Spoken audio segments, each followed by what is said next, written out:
El Caragol Tour ha fet parada a Barcelona per promocionar la Festa de l'Aplec entre autoritats polítiques, periodistes i representants d'entitats culturals, però també amb artistes com l'humorista Jordi LP, que a part d'actuar en diferents edicions de la festa, és un gran coneixedor d'aquest ingredient tan característic de Lleida.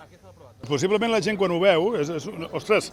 agafes i s'ha de tirar una miqueta a la part crua i tal i qual, i doncs tu menges. El que passa és el que dèiem, la bona varietat que han fet ara d'aquests canapés que han fet avui, que estem provant, jo crec que faran molt millor que la gent mengi molts cargols, perquè de fora et veuen i diuen, ui, això és un cargol que està, saps, babós i tal, però el cargol ben treballat, una bona eina per intentar comprar, i més ara amb aquests temps que la gent comença a sortir, doncs els cargols surten quan hi ha pluja. Ha plogut, doncs hem de sortir tots, no? Perquè els visitants puguin gaudir del caragol tal com ho fa el Jordi LP, la FECOI ha preparat aquest any diferents packs perquè tothom es pugui sentir part de la festa. Aquests packs oscil·len dels 5 euros, on pots gaudir d'una petita degustació, fins als 150, amb el qual, a part de tipar-te de caragols, podràs allotjar-te en un hotel de la ciutat i entrar en 3 colles durant l'aplec per sentir-te com un penyista més. Hi ha gent que visita la festa en un sol dia i marxen a dormir a casa, altres es volen quedar a Lleida, altres ho poden complementar amb visites per la ciutat, que també estan molt interessants, perquè una mica és aprofitar l'èxit de l'aplec